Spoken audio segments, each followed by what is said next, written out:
Rosie sneaks home.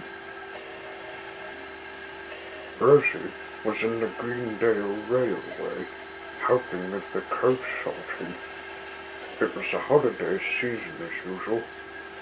The rush was not what she had expected. The Fed controller had asked her to do the coach work only for one day. She knew she couldn't let him down, so she had to sort them out. There was other things she had to do. It was a coal delivery.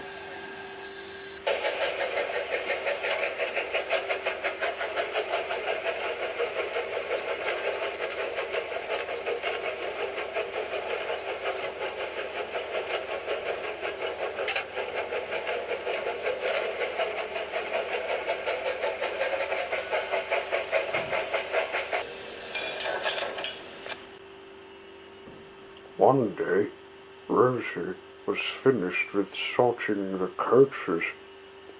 She was wanting to rest somewhere when the Fat Controller came up. "Will you take the coal to the big ship? Its storage has run out." "What ship is it, sir?" "The Spirit of Tasmania. It's one of the Australian boats our country has."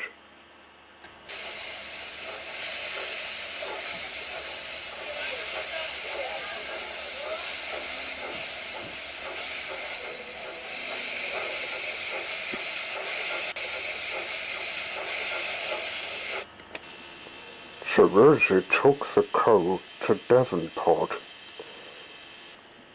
It was the first time she had ever seen a big ship any American engine hasn't come across.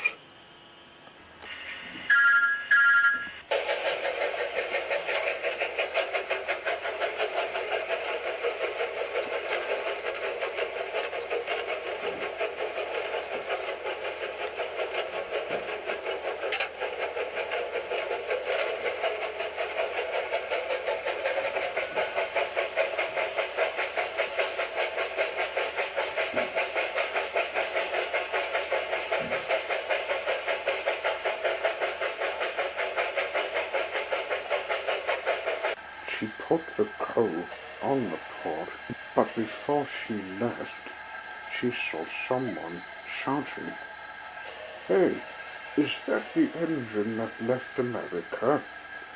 We've been wanting to see if she can confess to us about how she got here without help from the ship."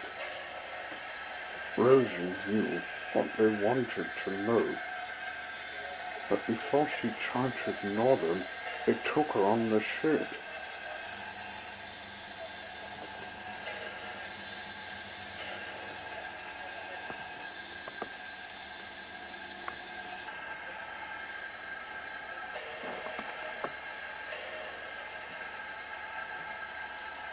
The ship took her to the mainland, and when she was taken out, she met the Prime Minister, Mr. Abbott.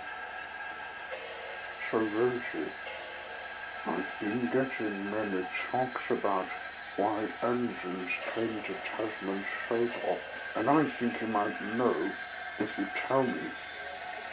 "Tell you what?" "About how you came there." Suddenly Rosie realized that Mr. Abbott hadn't left them alone yet. He was still at it today. The secret line was what she used.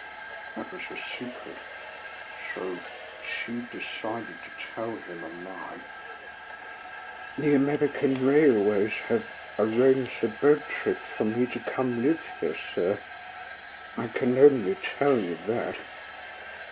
But there are no records saying that you came here by boat.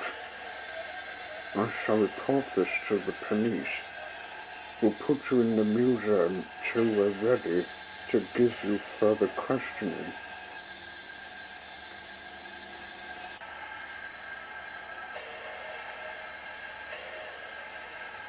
"What's going on, Rosie?" said me, who was a driver. Oh, that Liberal Prime Minister still wants to know about the secret line Nightmare Moon made. They're putting me in the museum, sir, till they're ready to give me further questioning.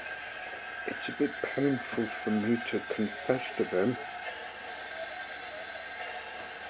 If you ask me, I reckon he's not moved on. And I reckon we'd better find the secret line to get us back to Tasman's Sodor. I've had enough of this business of having Mr. Abbott wanting to know it. He's coming back. Give him a surprise. Right, Rosie, come here.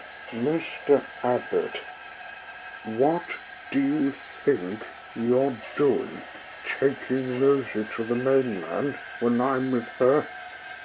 Mr. Model Rider, sir, I didn't see you with her. And if you want the truth, she came here using a line that is made from Nightmare Moon. It's not to be known from you. All right then. I'll ask you what's the meaning of it being made. You'll get elected out if you're not careful. It's Pony's business, not yours. Besides, you took me with Tilly, and that was your mistake. Nightmare Moon met you a while back, and she wasn't very pleased. That got Mr. Abbott affected. All right, sir. I did not expect you to come here with an engine. I'll leave you. He walked away. Come on, let's sneak away before he changes his mind of still wanting to know the secret line. Rosie snuck away to a forest of trees.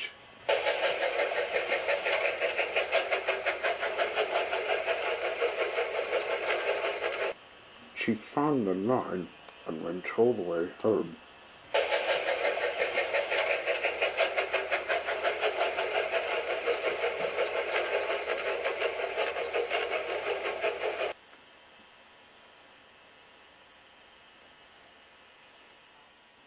Just then, a deep whistle tooted. Rosie jumped.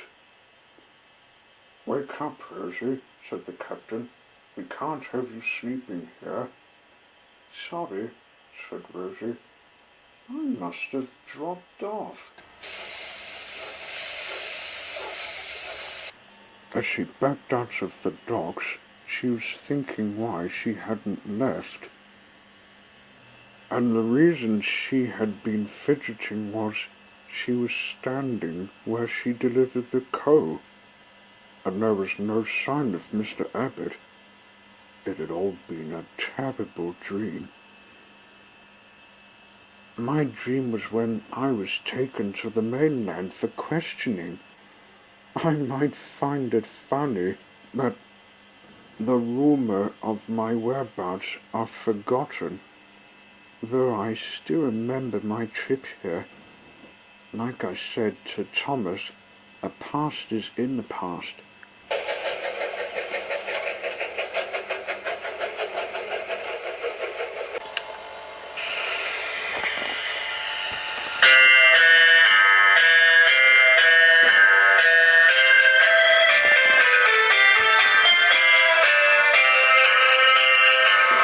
Flies by and I'm a driver of the train, and I ride on the footplate there and back again. Under bridges, over bridges to our destination, passing through the countryside, there's so much to be seen. Passengers waving as we steam through the station, Stoke up, fireman for the signal is at green. Time flies by when I'm a driver of a train, and I ride on the footplate there and back again. In the cutting through the tunnel, rushing, cranking on the track, using pistons, puffing, funnel, turning wheels, go clickety-clack. Time flies by when I'm a driver of a train, and I ride on the footplate there and back again.